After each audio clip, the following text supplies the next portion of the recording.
Welcome to the Relaxed Dog Podcast, the podcast where the dogs are the stars of the show.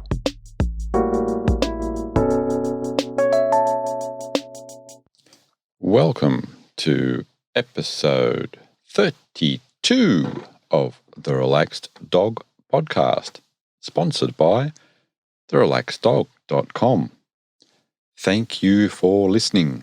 I am your host, Robert Ober, and I hope that you and your dog are well. This week, I'll be chatting with Sue Alexander, and she's going to be telling us all about her Chesapeake Bay Retriever, Deef. But first, in some doggy news. In New York, in America, a dog by the name of Maggie, who is a pit bull Malinois mix. Whoa, that's an interesting one. Was adopted from a shelter and returned, and adopted again and returned. Things weren't looking that well for her until the Southern Tier Police Canine Association found her, trained her, and Maggie is now the newest member of the Owego Police Department in New York. So bad guys, beware. And over in China, in Qidong City, there was a family that had a dog by the name of Ping An, and they were going to do some home renovations, so they took Ping An to a friend's house about a 2-hour or so drive away. I think it's a bit over about 100 k's. The renovations did drag on for a little bit, for a few weeks, and they were quite distraught when their friends had to tell them that Ping An had escaped. But a couple of weeks after that, Ping An was found back in Qidong City, where some workers found her, of course, put her on social media, on WeChat, which the family recognised her picture from, and now they're all happily back together again. Okay, on to this week's interview. Welcome to the Relaxed Dog Podcast. I am here with Susan Alexander. How are you? Good. How are you, Robert? And most people just call me Sue. Yeah, I'm happy to do so, Sue. And I understand we're going to be talking about Deef today. Yeah, Deefer or Deefer dog or Deefy Doo. Probably the greatest dog of my life. He was an incredible Chesapeake Bay Retriever who is sadly missed.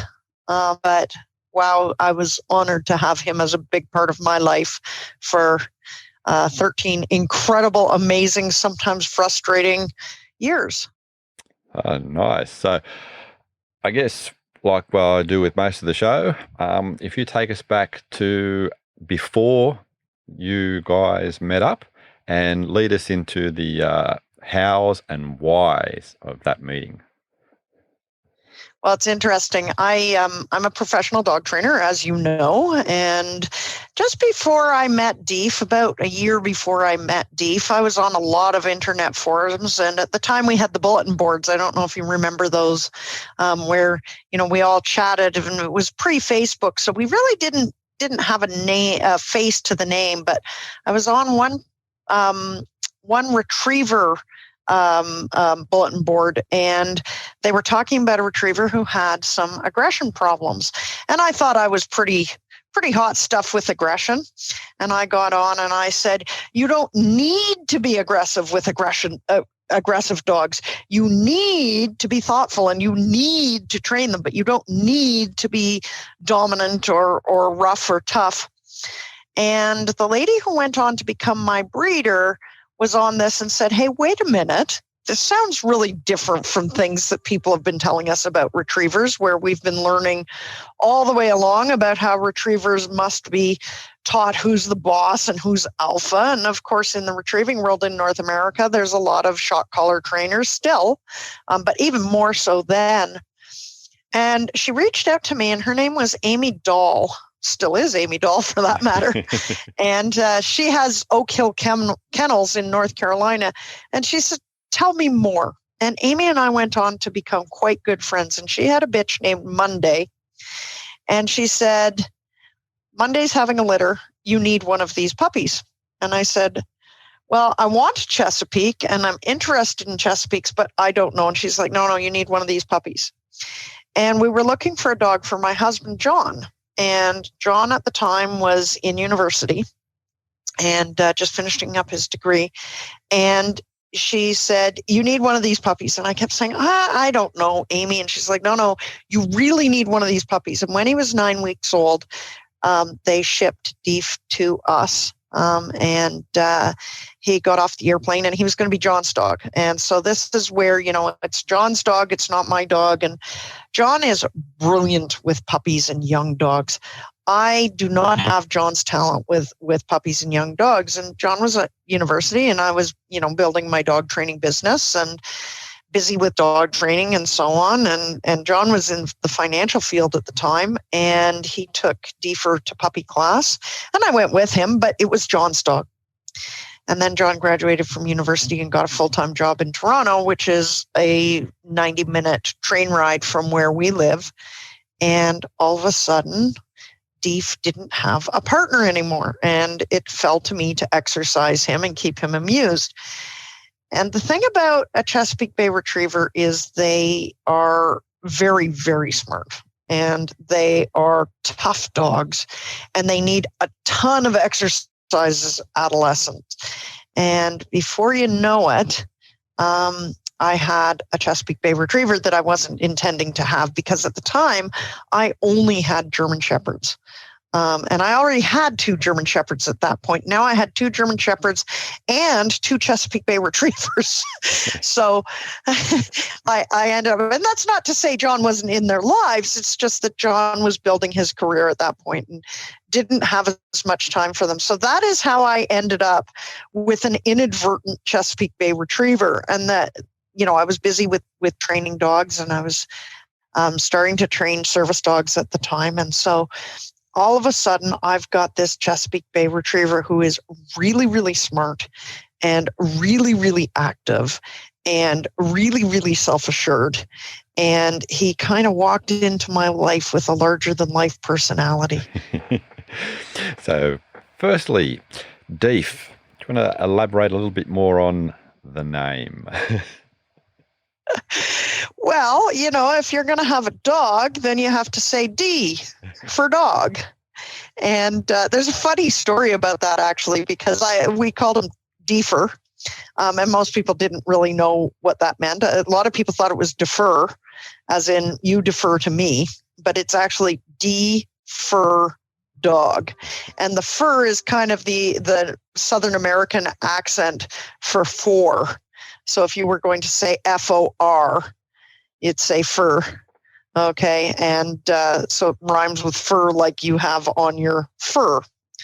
Well, when Deef was about 7 or 8 years old, we had the opportunity to be on stage with a very famous Canadian, a fellow named Stuart McLean. And in rehearsal, we were on stage. It was a live event and it was a fundraising event. And he said, "What's your name?" And I said, "Deef, D for dog." And the pianist got it, and he made us a little riff, and it was kind of funny. And Stuart just looked at the pianist, and he kind of went like, "I don't get it, but all right," and just carried right along. Anyways, when we went live, we had an audience of about 700 people, and he said, "What's your dog's name?" And I said, D for dog. And the audience got it. And all of a sudden, Stuart got it. And Deef looked up at him and cocked his head like, "It's about time." And so he had a great sense of humor. He really did. But so that's D for dog. And you would call him Deefer. His registered name was Diefenbaker's Pride of Oak Hill. And Oak Hill is his kennel. and Diefenbaker because he came to Canada. And if you're listening from Australia or somewhere else in the world, you probably don't remember George Diefenbaker, who was a prime minister of Canada in the 50s. And he did great things and he did not so great things. And he was sometimes popular and sometimes not. He was a bit controversial, like all our prime ministers are. And so we named him for Diefenbaker, but called him Deefer. And of course, that got shortened to Deef, Deefy-Doo, Deefaroo, Deefy. Nice. Or sometimes Deefer Alexander, what are you doing? Which is all one word. Yeah, the formal one. So you mentioned that you did have a few other dogs in the household. How was the initial integration when he was a pup and adolescent? Well, we actually had 4 dogs at the time. We had Buddy and Crow, who were my German Shepherds. And then John had an older Chesapeake named Bear. And then we had, we had a service dog in training named Wargus. And we had another service dog in training named Phoenix. And then we had a parade of board dogs who came in. And usually there were somewhere between, say, 7 and 11 dogs in the house at any time. But I have a very funny picture of Deef the morning after he arrived home, and we introduced him to Bear, and the look on Bear's face, he was the older Chesapeake, he was about maybe 11 or 12 at the time, was, "You're not keeping that, are you?" Seriously. Do not even think about bringing that. You brought that into the house. And he was not impressed. Now, we also have some very cute pictures of Deef when he was about 11 or 12 weeks old, cuddled up with his head on Bear's hock, with Bear sound asleep beside him. And, they got along in the end. Chesapeakes are funny. They're not a breed that is known for being dog friendly. And that certainly was true later in life for Deef. But, Bear learned to tolerate Deefer. He was not impressed to start with, though. Crow was just very easygoing. He was like, "Oh, it's another dog. Look at that. Isn't that interesting?" And Buddy was just so tolerant. And he was older than Bear. He would have been 14, maybe 13 or 14 at the time. And he was very tolerant with puppies. So, it wasn't too bad. I mean, we're very structured in how we bring puppies into our lives. We do not just open the door and let them out.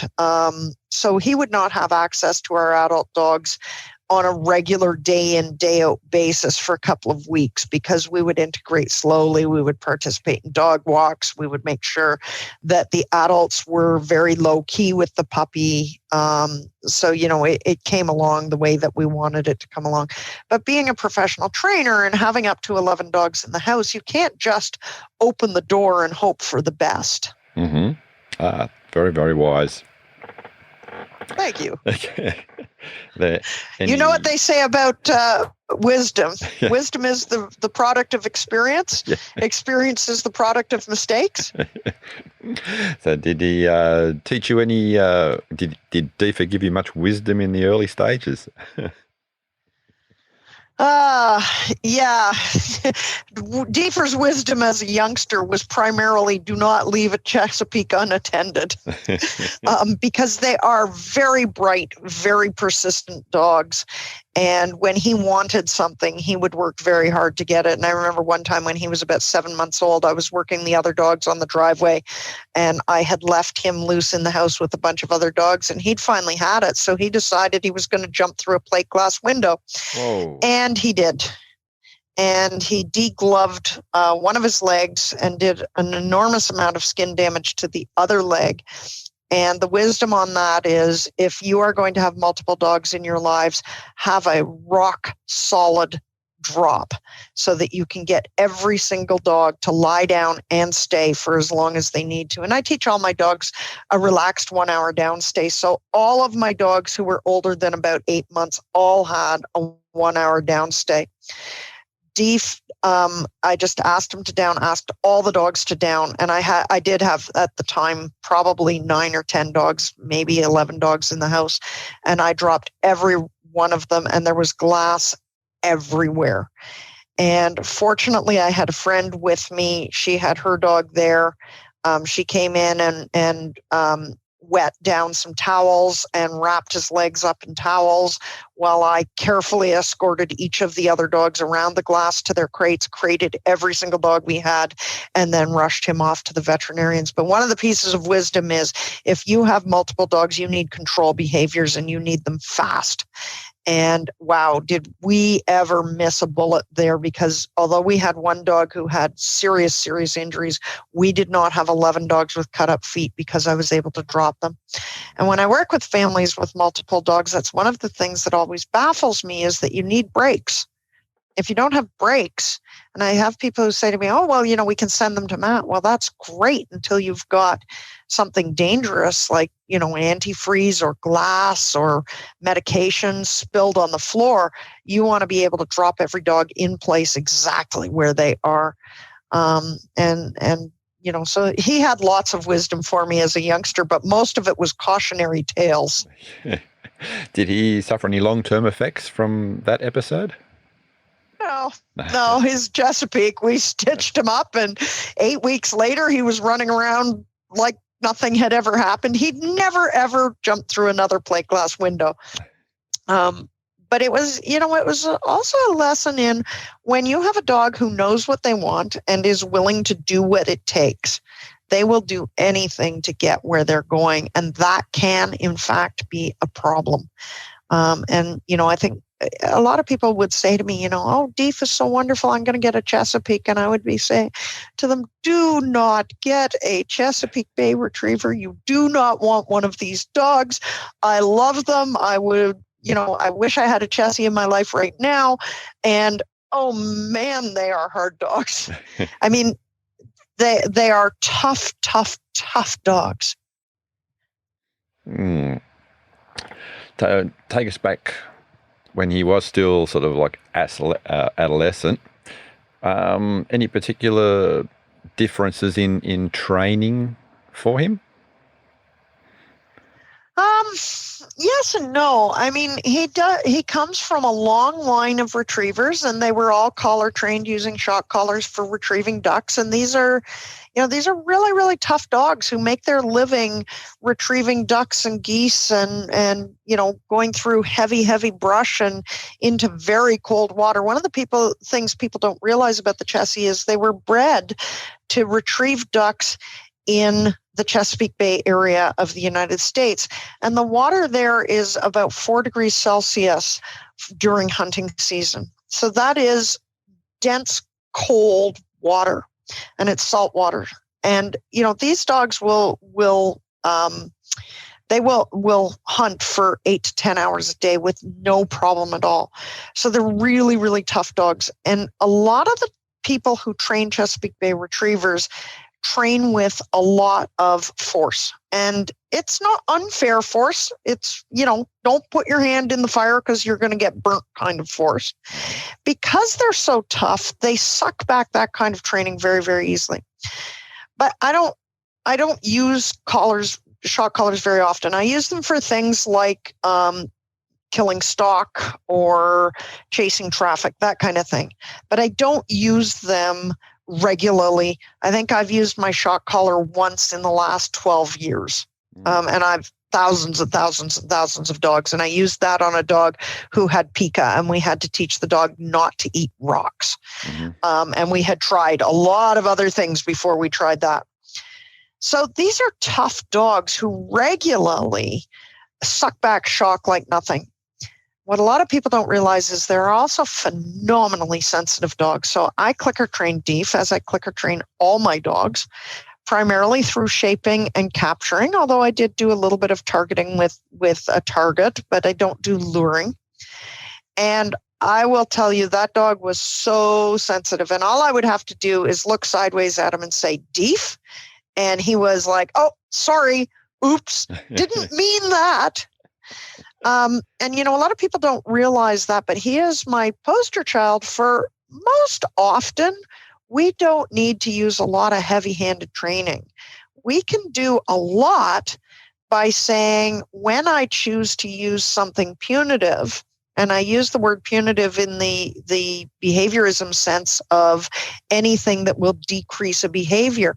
If the dog is not getting a lot of punishment, then very little punishment becomes extremely meaningful to the dog. And this is a dog who was so tuned into me. And, I had people say to me, raise your eyebrows in that dog. And he would just be like, oh no, I goofed. And he took me very, very seriously. And I think that's a training thing that was a little different with him. Mm-hmm. So was he getting trained to be involved in hunting, or what was the intent? The original intent was for him to be my husband's sports dog. So, he started out doing obedience and rally obedience and a little bit of agility and so on. But when John went back to work, when Deefer was about a year old, he was kind of at loose ends. And, that meant that it was up to me. And so the first thing that I did was I started doing some tracking with him. And he turned out to be a phenomenally talented tracking dog. I never showed him in tracking. And that was just circumstance. I had a very busy life. I showed him in obedience. But I didn't show him in tracking. But,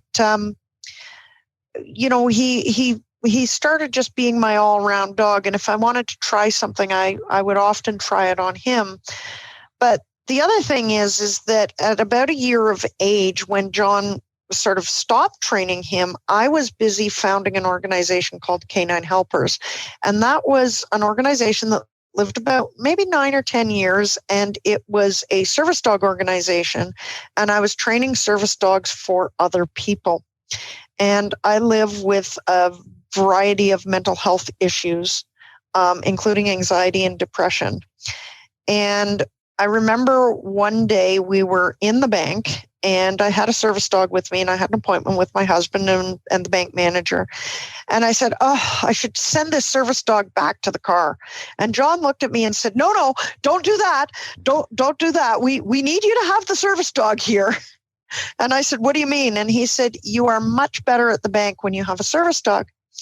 Anyways, as often happens with service dogs, there came a point where most of the dogs that I was working with were placed, and I was going to taking some university courses, and school is something that is particularly difficult for me. I was having flashbacks related to school and so on, and I needed a dog to take me to school, and Deef was available.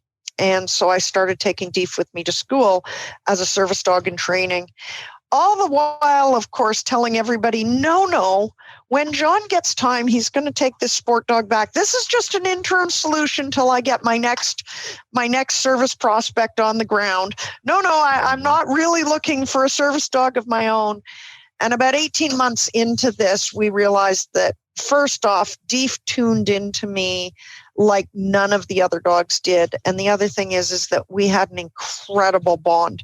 He knew what I needed and I knew what he needed. And the two of us were hand in glove, and we just worked together all the time. And it was amazing. So that was kind of how he ended up getting a career completely inadvertently. And I laugh because whenever I'm working with somebody now who's looking for a service dog, the first thing I tell them is the most important thing is choosing the right candidate for the job. I would be a rotten receptionist. I do not like answering the telephone. So do not hire me to be your receptionist. That would not work. And likewise, do not hire a dog who is not suited to the work to do service dog work. And I really think that that's true.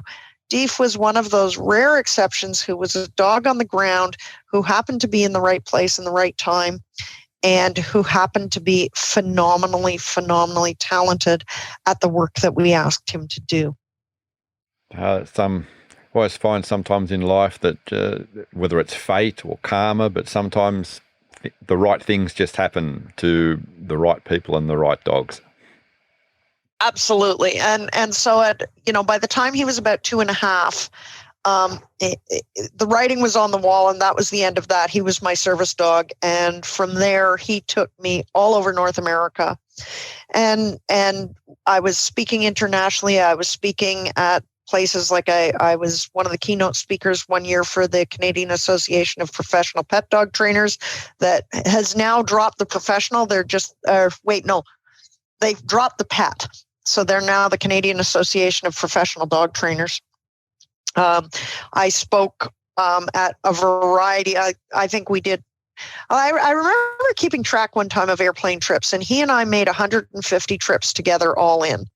And in fact, on the very last flight that he and I took together, the stewardess greeted us at the door and said, "Is this his first flight?" And he was 13 years old. He had wrist braces on. He was gray in the face. And I said, "No, this is his 150th trip." And he travels well? He did. He traveled very well. And, one of the things that people don't realize is traveling in commercial conveyances is very, very difficult for service dogs. The expectation is that they will fit underneath the seat in front of you in an aircraft, but that can require them to absolutely slither under. And he wore a full vest pack, which meant sometimes I had to take his vest pack off to fit him underneath the seat. Wow. And that could sometimes create problems. I remember one steward saying to me, he has to wear his vest under the seat. And I'm like, if he does that, he'll get stuck. And we had a huge argument about him being vested or not vested that ended up with her supervisor coming along and looking at her and saying, "Don't be ridiculous. He has to fit under the seat and he'll get stuck under there if he wears his vest." But, we did a lot of airplane travel. We also did a lot of train travel. And that's a much easier conveyance for dogs. It gives them a lot more leg room. They can stretch out. But the other thing that a lot of people don't realize is the floor on an airplane and the side walls are very, very cold. And it can be really uncomfortable. And turbulence can be very difficult for dogs because they're very comfortably curled up at your feet, whether that's in bulkhead or under the seat in front of you.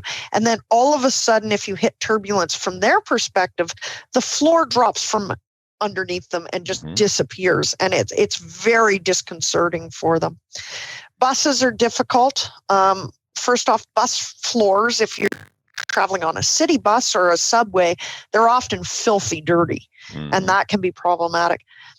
But if you're traveling on like what we would call a Greyhound bus, a sort of a long haul bus that you folks might have, those just don't have a lot of space in them for the dogs, and it becomes very difficult for them to travel safely and comfortably. So, he did do a lot of traveling with me. He made it possible for me to have a speaking career, which was really wonderful. And that went on until, I think we'd been partnered for about 7.5 or 8 years when I fell off a horse. And this is going back about 9 years ago now. And I got a traumatic brain injury, and that decreased the amount of public speaking I was able to do enormously. But at that time, his job shifted. Instead of doing mostly psychiatric support, what he did was he shifted to being able to do things like I couldn't bend over without falling over. So he would retrieve things for me, and he would open doors for me. So, the handicap door buttons, he would hit those to open the door for me. He would help me to find my way in space because I lost the ability to navigate terribly well. I would, instead of walking in a straight line, I tended to drift to the left, and he helped me to stay. No, I was drifting to the right. And so he would brace me on the left and keep me walking in a straight line. So there were a lot of things that his job changed. And that's actually really not all that uncommon with service dogs, is that their job will change as people's abilities change. And sometimes our abilities improve, and sometimes our abilities decay. And, in the disabilities world, we talk about for all of the currently abled, because most of us experience some form of disability in our life. It's just a question of when. Is it when we're elderly and we can no longer stand on our own? Is it when, we have fallen down the stairs and broken a leg and can't stand or walk? So there's lots of ways that we can become temporarily disabled. And so as that shifts, often a service dog's work changes. That's always think that's shows how in tune that a service dog can be with the human that it's assisting, and and they sort of like process things on a totally different and higher level that even people can't see, that they will adapt to the needs that they just sense. I don't know if they just sense it. I mean, we did have one situation where Deefer just sensed something, and that happened when I was he and I had been partnered for probably 5 or 6 years.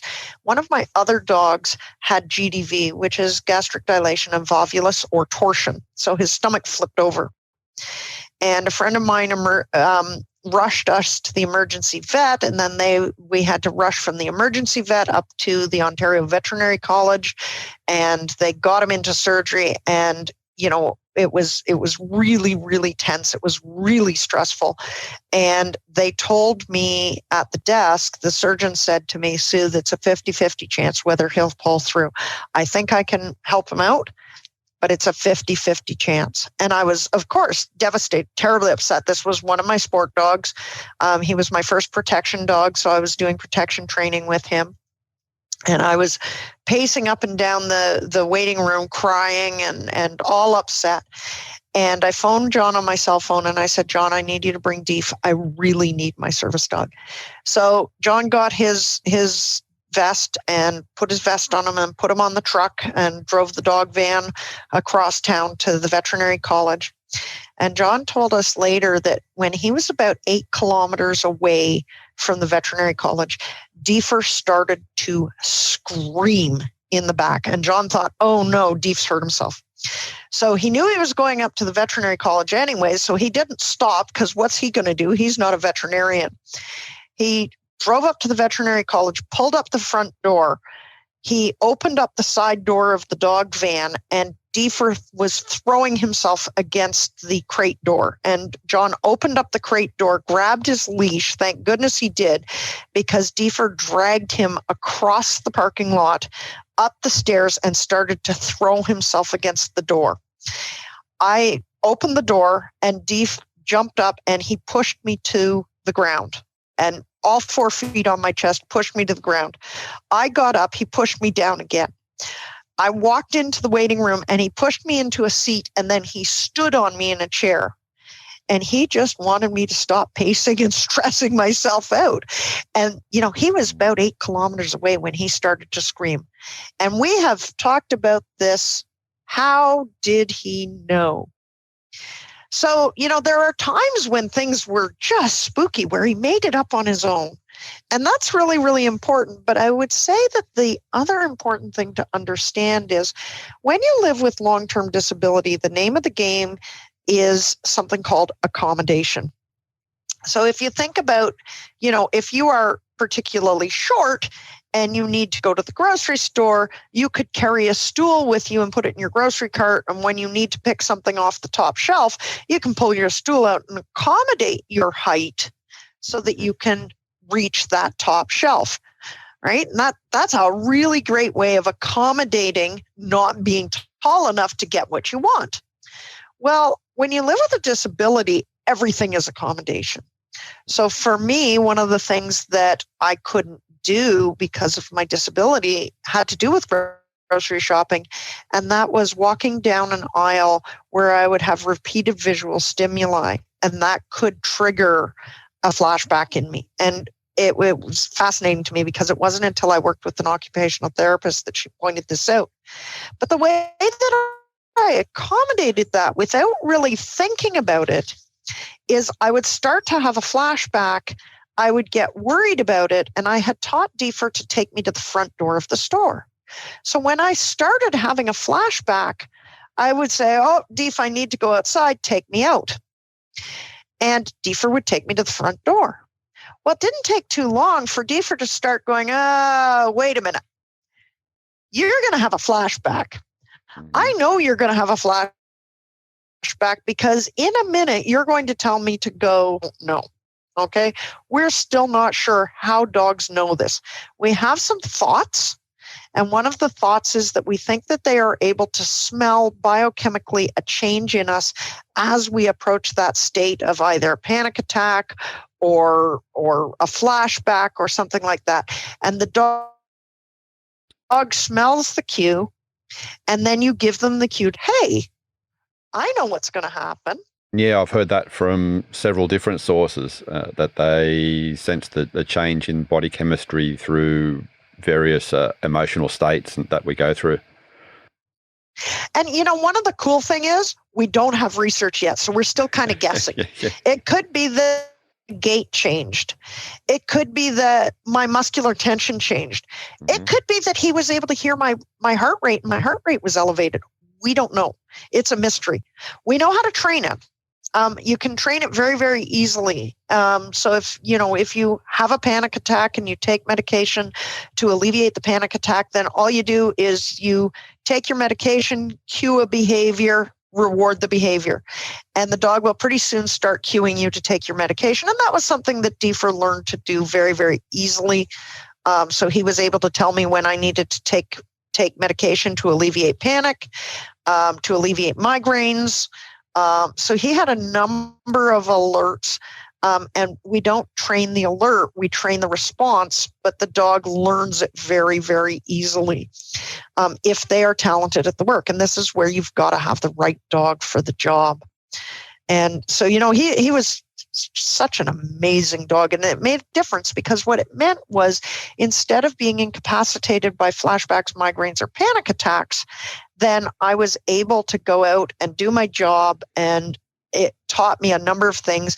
It helped me to gain self-confidence. And one of the very, very interesting things is that by the time that he'd been done teaching me what I needed to know 9 years later, I didn't need to have a service dog. And it's been about 5 years now since I've had a panic attack. That'll be longer than that now, 6 years, maybe 6 or 7 years since I've had a panic attack. Excellent. Which is amazing because I had panic attacks that, 3 and 4 times a day that were just incapacitating me. And so I think that, the best situations with service dogs is when they facilitate the ability for the person to overcome the issues. And that is not going to be with every disability. That was with my disability. So I don't want to get anybody's hopes up that, that's going to happen with every single one. But, I think that's one of the cool things with this particular dog. Nice. That's excellent. So what would you think some of Deefer's favourite activities would be? His very, very favorite number one activity was off-leash search and rescue, where he was allowed to air scent and go and find a victim. And it actually got to be a little bit of a problem because when we did that, I would send my victim out 2 or 3 hours ahead, and they'd have a walkie-talkie. And then I would come to where we're tracking, and I'd key my mic, and the walkie-talkies make a particular kind of bloop noise. And Deef would hear it, and he'd know what he was doing, and he would go and find the victim. And that was great. He was really good at it.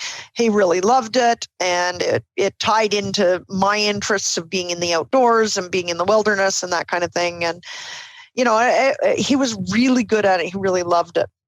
And that all went well until one day I was in a shopping mall, and one of the security guards keyed their mic, and it went bloop.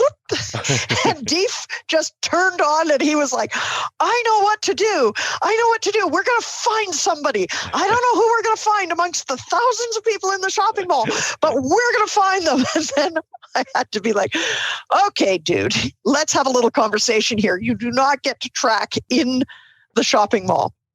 And but that was I think Deef's number one favorite activity. Although I have to say he loved his job. He absolutely adored going to work in the morning. And we'd do things like, I remember going to an Ian Dunbar conference one time, and at the end of the day, Deef was just bored. He'd been lying under my seat in the conference all day, and he had a thing for water bottles. And so what I used to do at the end of conferences, I would take off his vest, stand in the doorway with the recycling box, and I would let him go and fetch water bottles. And I'll never forget him running up and down those aisles, getting water bottles. The only thing was I ended up having to ask presenters, The service dog is going to clean up afterwards. Please make sure if you have not finished your water and you're leaving it under your seat, put the lid on.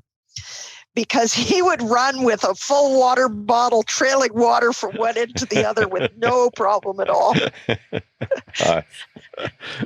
So he loved anything that involved retrieving and scent work because, of course, once you ran out of the first water bottles, you had to search for them. But he would get himself in trouble once in a while when I remember one time we were going through security in an airport, and I used to strip off his vest, leave him on a sit stay. I would go through, send his vest through the X-ray machine, and then on the other side, I'd call him through. And this particular airport, they put the recycling bin right beside him. And I turned around and I looked, and he's got that little twinkle in his eye, and he's like, "There's something there, and I'm going to get it." So I had to call him, of course, and the security guard told me that I could call my dog through. And instead of saying here, I knew that little twinkle in his eye. I knew he was going to go for the water bottles. So I just told him bring, which to him meant that I was most likely going to throw it for him. Of course, I was not going to throw it for him, but I wasn't about to tell him that I was not going to throw it. And I had him deliver it to the security guard. And the security guard said to me, "Well, what was that all about?" And I said, "We're only doing one today. I do not want to spend all day fetching water bottles," because he would empty that recycling bin for you as fast as you would. So, like I said, this dog had an incredible sense of humor. And, a lot of his humor happened when we traveled because his regular routine was, off, and he would be able to get himself into trouble. And so with Deef, he knew things, and he knew them very, very well, and he'd try and twist them around a little bit. I remember he loved, and Chesapeake Bay Retrievers are nothing if not passionate about retrieving. And there was one time I was in an airport, and we got a long delay, and they were just putting defibrillators into the airport. And so I came across the firefighters, doing their defibrillators, and they said, "Well, why don't you come and try this out with our Annie," they call them, and they're just a mannequin, and you can try the defibrillator out, and you can learn how to do those. And I thought that was a really good idea. On a downstay beside a table, and that table had a firefighter, and he was giving away little bears to the kids who came by. Mm-hmm. And Deef was very good. He put up with me learning how to use the defibrillator, and then he got bored, and he started making googly eyes at the firefighter who was giving out the bears. And then he would look at me and look at the firefighter and look at the bears. And then he would sit and he'd look at me and he'd look at the firefighter and he'd look at the bears. And the firefighter said to me, "What's he doing?" And I said, "He's begging for a bear." And the fellow said, "Well, can he have one?" I'm like, "Oh, you bet he can have one. And you know what? It sits right next to my desk here. I've still got it." Well, the bears came in plastic. I said, "Just strip off the plastic and give him the bear." So Deef had this bear, and he then paraded it around to each of the firefighters, not to any of the traveling public, just the firefighters. He knew which ones were which. He was very observant, and he would sit in front of them and show them his bear, and he wanted them to take it and look at it, and he didn't want them to throw it. He wanted it back. And it was hysterical because after we were done, he carried that bear all the way from the demo of the defibrillators into a bookstore where he put 2 feet on the counter where you pay to show the cashier his bear. And then he took it with us all the way down to where the waiting room was to go on the airplane, showed it to the woman who was checking us in. And again, he didn't want to give it up. He didn't want her to throw it. He just wanted her to see his bear. Then we always pre-boarded, of course. He showed it to each of the crew, and then he took it into the cockpit to show the captain. And he was proud of his bear. That was his bear. And he wanted everybody to know that he had his bear. So, this is one of the things about living with a dog who is highly, highly trained, but also living with a dog who is incredibly creative, incredibly smart. And, he could easily have gotten in trouble if it wasn't for the agreements we made. And we made some pretty important agreements. One of them was you have to ask permission before you do stuff. I remember one time I was having dinner with Suzanne Clothier when she was speaking in Toronto. We were in a very nice Japanese restaurant, and he was asleep under the chair behind me. And, the waiter comes by and he's making googly eyes at the dog, and the other customers are making googly eyes at the dog. And that's a pain when you have a service dog, is that everybody wants to say hello to your service dog. Mm-hmm. And so he's making googly eyes at them, and they're making googly eyes at us. And about an hour into dinner, he stood up, turned around and looked at me and looked at the other diners. And what he was saying is, I'm bored, and I would really like to go and greet the other diners now. And it was amazing that, he could have gotten himself into so much trouble, because if it wasn't for the agreement, you must ask permission first, that's a dog who would have just taken off and gone and wreaked havoc all over the restaurant. But he was willing to ask permission. And that gave me the opportunity to say, not right now.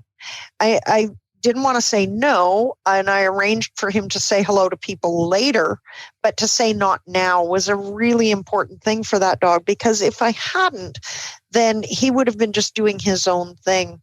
And, it was really amazing, because he had an incredible memory too. Suzanne Clothier came and spoke at my dog training facility. We had her in for a weekend conference to do a 2-day seminar. And I brought Deef in, and he saw Suzanne and he recognized her, but he also recognized, because he'd seen me speaking and been at many conferences where lots of people had spoken, that she was busy.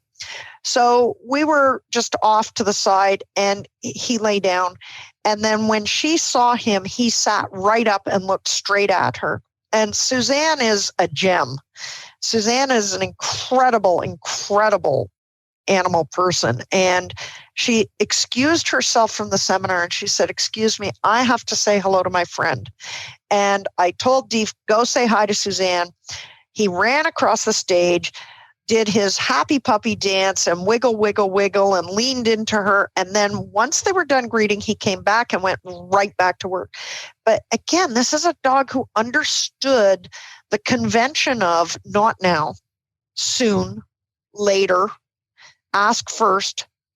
Don't just put your finger in the pudding. You've got to wait your turn in line. And I always credit him with teaching me the importance of teaching a dog about social conventions, because it allowed us to do many things that we would have been unable to do had he not understood those conventions. So the bear, greeting people in the restaurant, greeting his friends, he always knew where we were when we landed. He knew who was supposed to pick us up, and he would pick them out in a crowd. And he understood, now is the time when we go and look for that person that we know is here to pick us up, and then we'll be able to move to the next step. And he understood social conventions. But that's training. That didn't come by accident. That's not magic. That is, months and years of training, of teaching the dog self-control, teaching the dog to ask first. Don't just take things, and you get more stuff. And it led to such a magical relationship. No, it absolutely sounds it. And I like so much that there's not that yes, no, it's a yes, but not right now. And then the dog is like, okay, well, I can chill a bit more, because it's not like, that means no. Oh, now I might think about it. Do I do it myself later or not? So that's so nice. It's important to understand with a service dog, particularly for a psychiatric service dog, that it's very much a two-way street. There were times when I was unwell when Deefer would say, "You can't do that." So like the time that he made me sit down when my other dog was in the hospital. And you have to listen to your service dog. If your service dog says to you, you can't do that right now. More than once, I abandoned a grocery cart because he said, that's enough. You need to stop now. It's not your turn to do this right now. And in order for it to be effective, you teach the dog what behaviors you want them to do, but then you have to listen to them. And I find this is a hard concept for people who have not been partnered because they don't think about the fact that if the dog says, you need to leave now, if you don't leave, most likely you're going to get yourself into trouble. And so it becomes a two-way street. And one of the reasons that I think that Deefer was one of the most important dogs in my life ever is because we had a two-way relationship. And he taught me so much about the importance of having that two-way relationship. It's not just I'm in charge of the dog and the dog must do as I say. It's a mutual thing where sometimes I would say to him, okay, you know what? We've got to find our gate and I need your help to get me there. And I am too confused to be able to deal with that on my own. So I'll tell you what, we're going down the hallway, help me out. And he would say, well, I can do that. One of the things that he did for me, most people never realized he was doing it in a crowd, is he would touch people on the knee with his nose. And they would feel something on their knee and not register that it was the dog, and they would move out of my way. And so it was a way for me to move through a crowd very, very easily. And that happened very organically. I never actually taught him to touch people, but people just would move out of the way and we'd be able to get where we wanted. And so I could tell him to go forward and he would keep me moving forward when there was so much stimulation that I might get overwhelmed. And what that did over time was it allowed me to learn to cope with high stimulation situations, but it got me to where I needed to go. But at the same time, I couldn't then suddenly say, oh, well, you know what? I don't want to walk in a straight line now. My dog said you have to walk in a straight line, so I have to walk in a straight line, and I have to follow the service dog because he's doing what he's been trained to do. And it becomes a very important two-way street. Just want to go back a little bit to some of the tracking activities. So can you remember some of the more interesting, say, tracking runs on sort of like terrain and distance? When I was first training him, it was by gosh and by golly. I didn't know what I was doing. I will be the first to admit I did not have any clue about what I was doing. And I had him on a long line, and my tracking partner had gone, probably 1.5 kilometers away, and he was ground tracking. He wasn't free tracking at the time. And we did this 1.5 kilometers at a dead run. But Deefer dragged me straight down a hill through a hemlock forest, and I had scars on my arms that lasted for about 8 years because he dragged me through a hemlock swamp and just skinned all the skin off of my forearms. But, he used his tracking skills in interesting situations. One of the problems that I had when I was overwhelmed was I wouldn't recognize people that I knew, including people I should recognize, like my husband. And I remember one time we used to fly out of Buffalo, which is a town just across the border in the United States, because it could be a $300 or $400 difference in fare if I was traveling in the United States to travel domestically as opposed to traveling internationally. So we'd go down to Buffalo and so on, and I would travel from there. And I remember one time when we got back from the airport, and I never completely understood how he do that. Deef always knew who he was looking for by airport. And my husband was coming to pick me up, and he got to the airport and he couldn't find me and I couldn't find him. And Deef finally got fed up of me looking for John, and he just found John for me. And he just said, you know what? I'm going to find him. So he put his head up straight up in the air and he started to air scent. And he sorted amongst the thousands of people in that airport. He sorted them all out and found John for me. And that was just such an amazing thing, and totally inadvertent totally never trained for him to do that in harness. He just took the information that he had from being a tracking dog and he applied it to a new situation. And I think that that's pretty amazing. Absolutely. One of the questions I ask everyone is to complete the sentence. I can't believe my dog ate. You told me you were going to ask me that. And, I can't believe that my dog didn't eat more stuff he ought not to have eaten. That was one of the things that Deef really never got into. He would eat whatever I gave him. There were certainly times that when, we were traveling, we would get stuck somewhere and he'd end up having plain bacon and eggs for dinner as opposed to dog food, because I just couldn't get his dog food. But he never really ate anything he should not. He did, however, retrieve things he ought not. He retrieved lots of things he ought not. Okay, tell us about a couple of things that he retrieved that he should not. One time, somebody gave him a stuffed pelican as a gift for me coming to speak.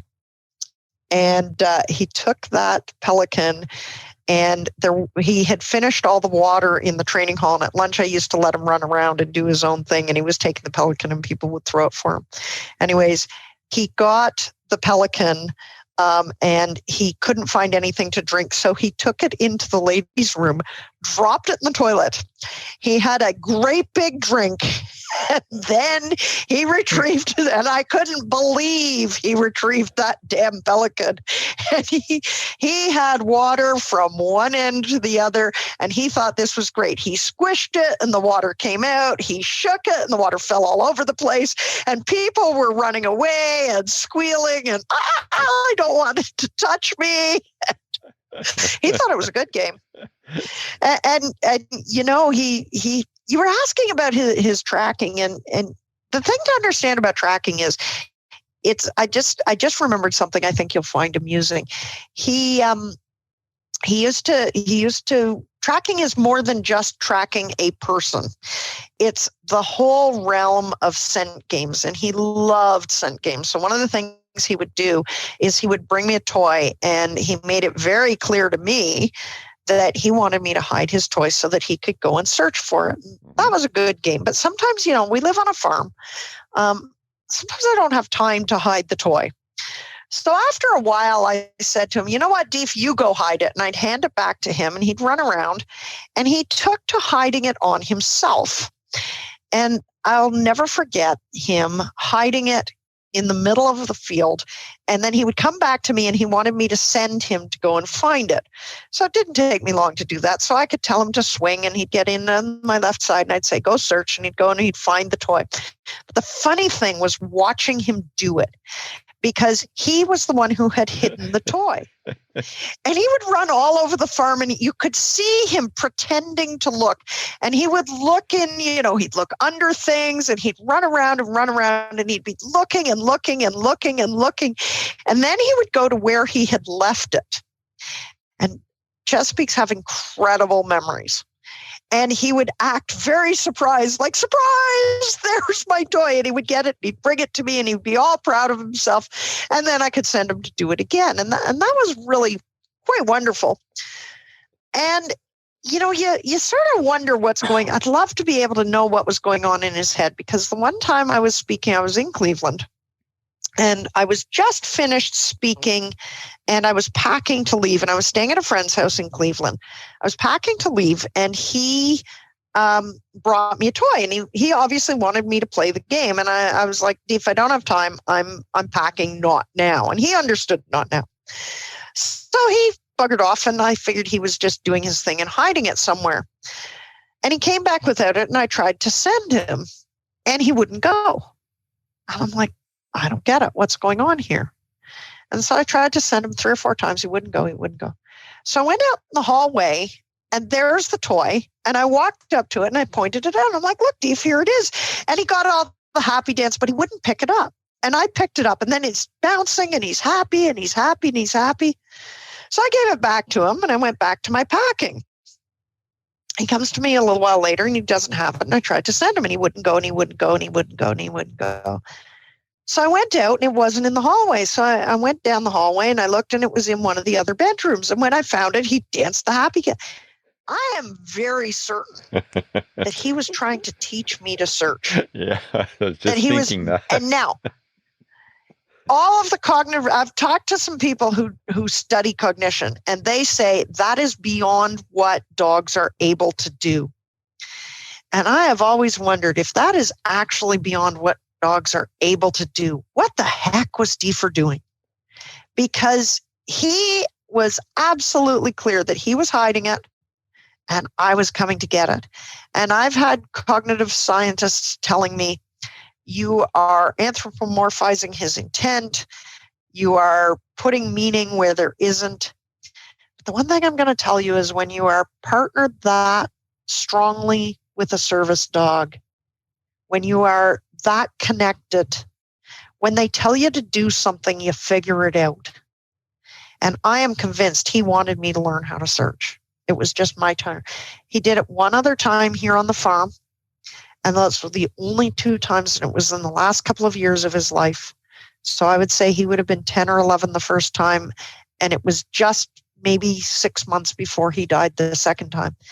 And I have often wondered if he could have talked, what he would have explained to me as to what was going on. What did he really want? Very, very interesting to think about.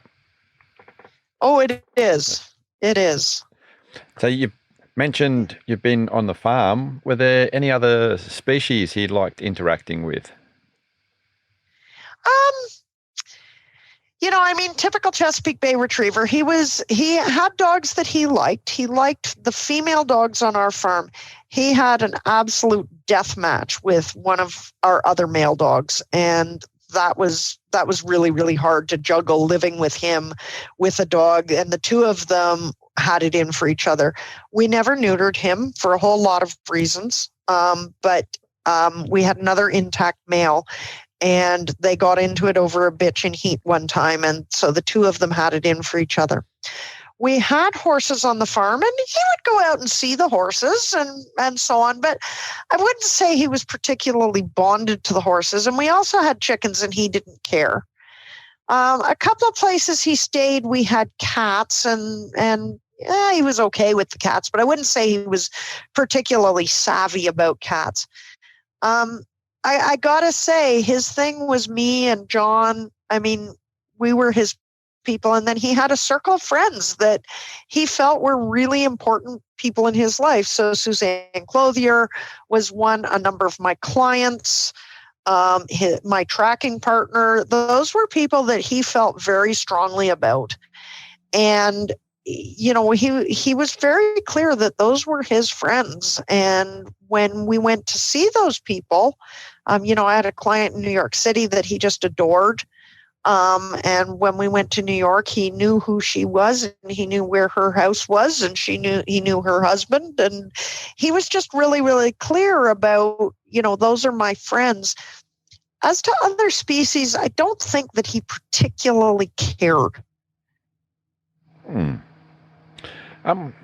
Apart from the bear that you mentioned, did he have any other favorite toys or items?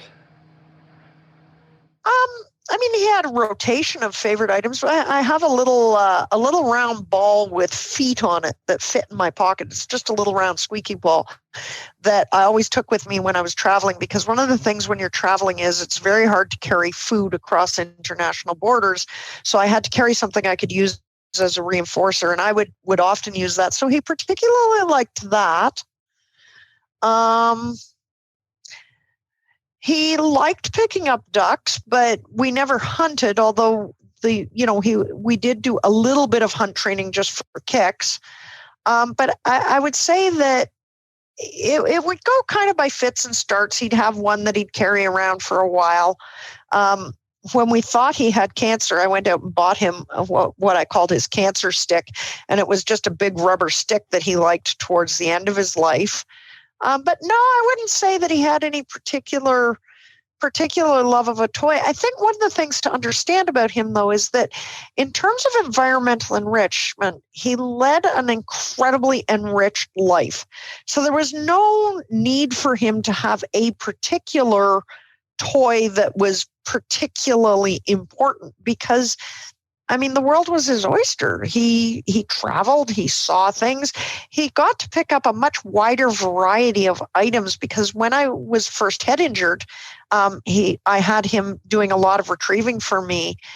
So he was picking up things like tin cans and, bags and his leash and my car keys and so he had so many things that he had to pick up. I'm not sure that it was a special opportunity for him to pick up any particular item. Oh, nice. And with that much enrichment, absolutely. We just touched that you thought that he might have had cancer. How was he, health-wise, and were there any dramas? In general, apart from having nearly taken off the skin off of one of his legs at 7 months old, in general, he was very, very healthy. At about 11 and a half, I threw the Frisbee for him one night. He leaped up to catch it, and as he leaped, he screamed, and when he came down, he wouldn't put any weight on his right hind. So we rushed him off to the emergency room, and they radiographed him, and on x-ray it showed that it looked like the head of his femur, so the top of his leg bone in back, it looked all cauliflower-like. And for a little while there, we thought that he had something called osteosarcoma. It turned out he didn't, but I had about 2 or 3 very, very bad days where I thought I was going to lose him imminently. Osteosarcoma is a terrible disease because there's not much they can do for it. It usually results in a high amputation, but this was a hind leg and there was some involvement of his pelvis. In the end, what we think happened was that he had severe osteoarthritis in his right hind.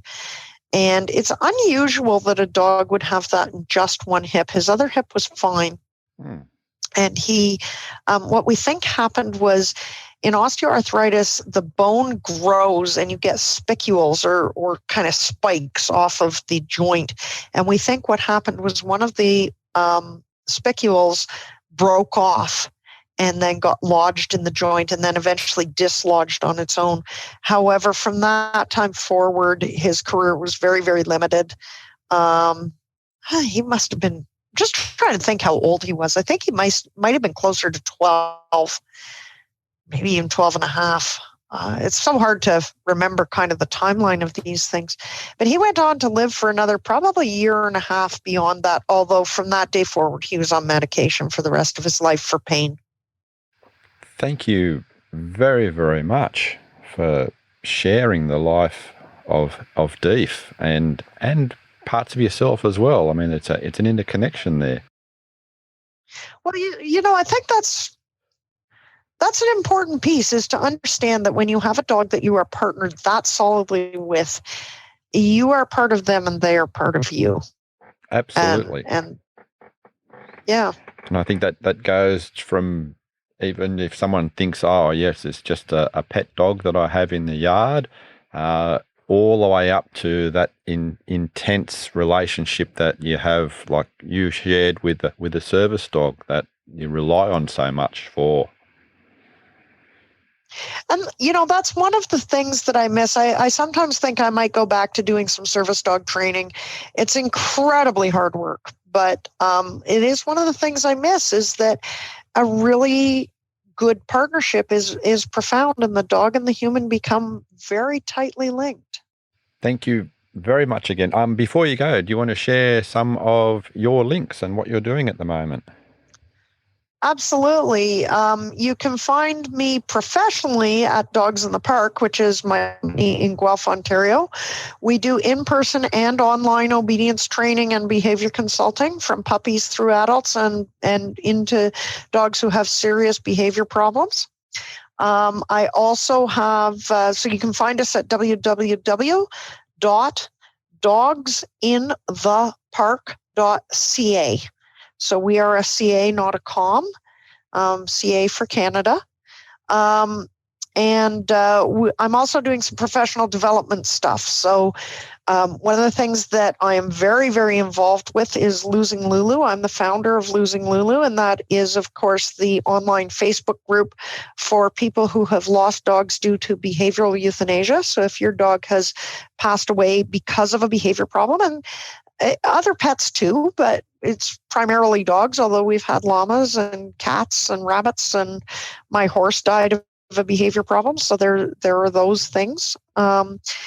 And my partner on Losing Lulu, Trish McMillan, and I are doing courses on how to talk to your clients about behavioral euthanasia. We also have some stuff for people who are considering behavioral euthanasia.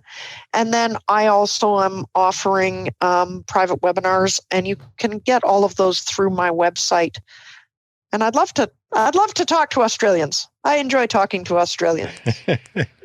And I'm sure that all the Australians here, and in fact anyone in the world, would just love to talk to you. It's just with the passion and the wisdom that you have. It's been an absolute pleasure. It's been a lot of fun. It's kind of funny. Today I was talking to one of my friends. I'm going hunting tomorrow, and he and I were talking about sort of, what are you doing this evening? And I said, well, I'm interviewing in Australia. He says, you're not going to move, are you? And I said, no, I'm not going to move. And that's one of the fun things about the World Wide Web, is I can be in Australia today. Well, again, it's been an absolute pleasure talking to you, and looking forward to catching up later sometime. I would absolutely love to talk to you about anything. This has been a ball. I've had a really great time, Robert. Thank you. Take care. Take care. Bye now. Thank you very much for listening. I hope that you enjoyed the show. Of course, if you did, why not tell a friend about it and carry on the conversation? If you'd like to support the show monetary-wise, hop on to Ko-fi, that's ko-fi, and find The Relaxed Dog.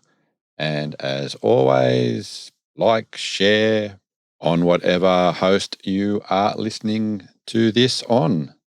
Until next week, stay safe, and remember, your dog is family.